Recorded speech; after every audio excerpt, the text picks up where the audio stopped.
I'm back for the walls, and I'm going to start by removing these cover plates. It's always good if those screws stay in there so you don't lose them. Also going to remove these brackets for the towel bar since I will be installing a new one. Man, I tell you, my wife bought these, the warden. The warden bought these holders for toilet paper holders that hold your cell phone. It's really a life-changing thing. Put this on your Christmas list or your birthday wish list. It's a must-have item. So now that I got that stuff removed, I'm going to go ahead and start taping off. I'm going to go ahead and use the old blue painter's tape since it's my favorite color.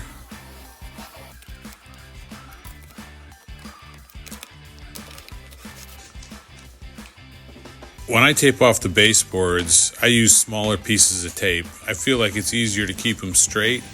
Some guys like to use the whole roll and roll it out, and then it's falling all over and you're fighting with it. So this way I can straighten it out and then continue on with the next piece. I like to tape it up onto the wall just a tiny little bit. I feel like it gives me a cleaner edge than taping it onto the top of the baseboard. I'm sure there's some guys out there that claim they don't even tape off their baseboards. I don't know how that's possible. I also think it's great because this wide 2-inch tape saves all your baseboards from getting any splatter. So I always tape off my baseboards. Sometimes I don't tape off the casing around the doors because it's a vertical surface. But in horizontal areas where the paint could kind of drip down a little bit, I always tape it off. The quality of this paint job starts with the preparations.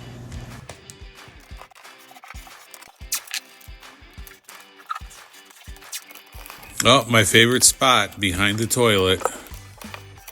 I am going to tape off around this door so I could just fly through here with the roller.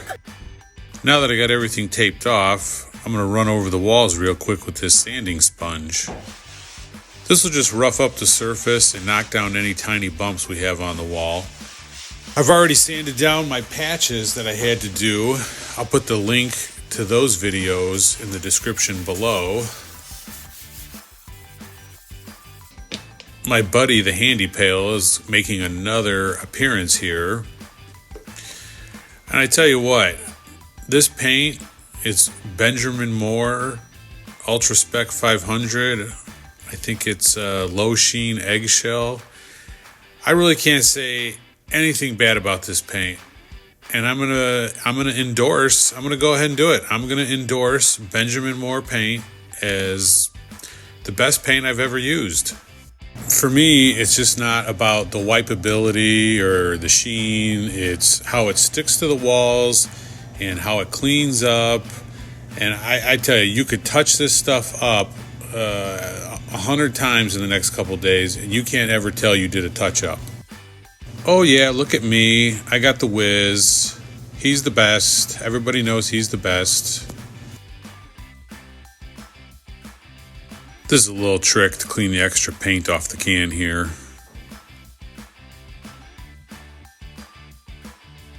I'm going to be cutting in around the ceilings here with this Purdy XL medium stiff 2.5-inch brush.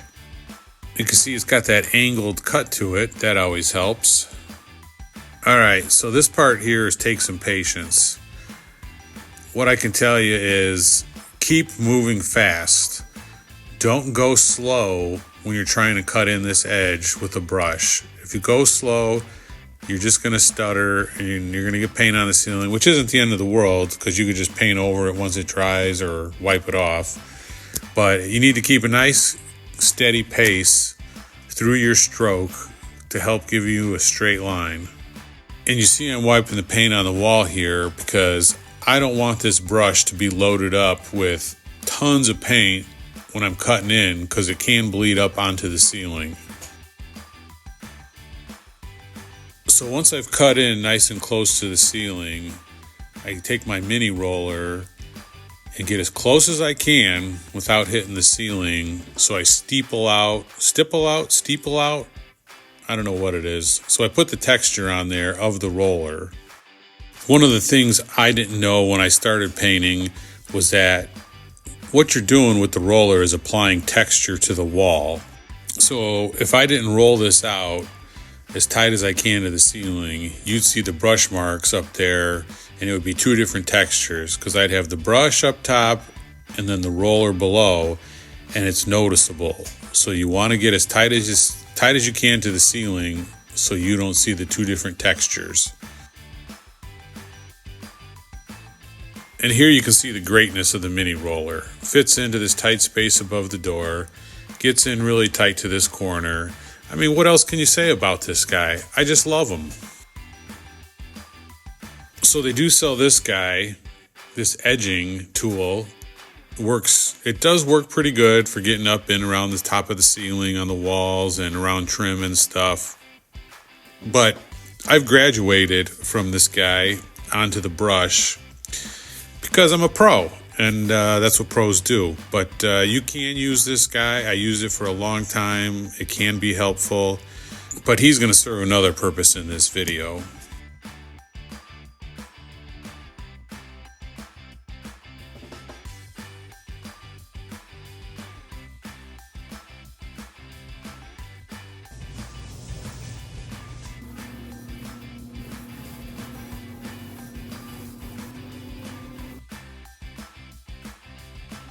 One of the cool things about being a painter is you get to wear these white pants all year long, even after Labor Day. So now that I'm just about finished painting the walls, that leaves a fun spot to paint, which is behind the toilet. And so here's my friend, the edging tool. We're going to do a little bit of surgery here on him. This would have been a great opportunity for the oscillator, but he's not here today. He called in sick. So we're going to have to just break off this part on the back here with these pliers, channel locks, sorry, not pliers.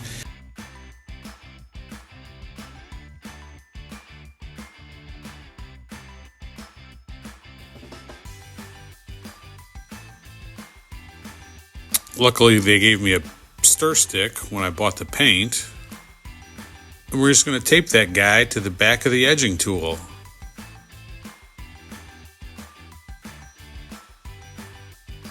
Oh, would you look at that? How neat is that? That's pretty neat. Hashtag Lenny Pepperbottom. So we're going to use this guy to paint behind the toilet. But if you were using the edger to paint along the ceiling or the trim, you would still want to apply the paint this way with the brush. Some people have told me that they just dip it right into the paint and then, roll it along the edge of the ceiling on the wall. I almost can't believe them because it was just too much paint on there then and it gets all over the place. So I like to brush it on so I can keep things neat. So here we go. Slide that guy behind the tank there. And, you're not going to get the steeple on it. But you're not going to get a roller in there, so this is the best I'm going to get. And I'll end up rolling around the whole tank as close as I can, but at least this will get all the color behind there.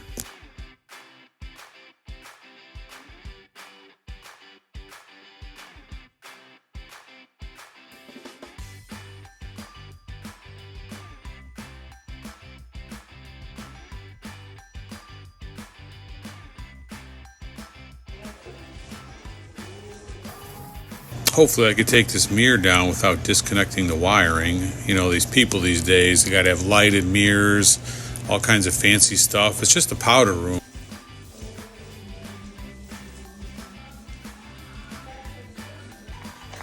All right, so now that I got all the walls complete, I'm going to pull the tape while the paint is still wet.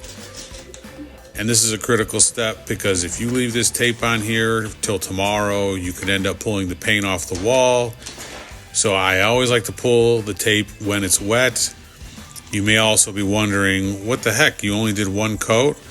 Well, let me tell you, if you use a 3/4 inch nap roller or thicker, and you use this Benjamin Moore paint, and it's a repaint, so it's already had one coat of paint on there, or 2 coats of paint on there, you could do one coat with this Benjamin Moore paint.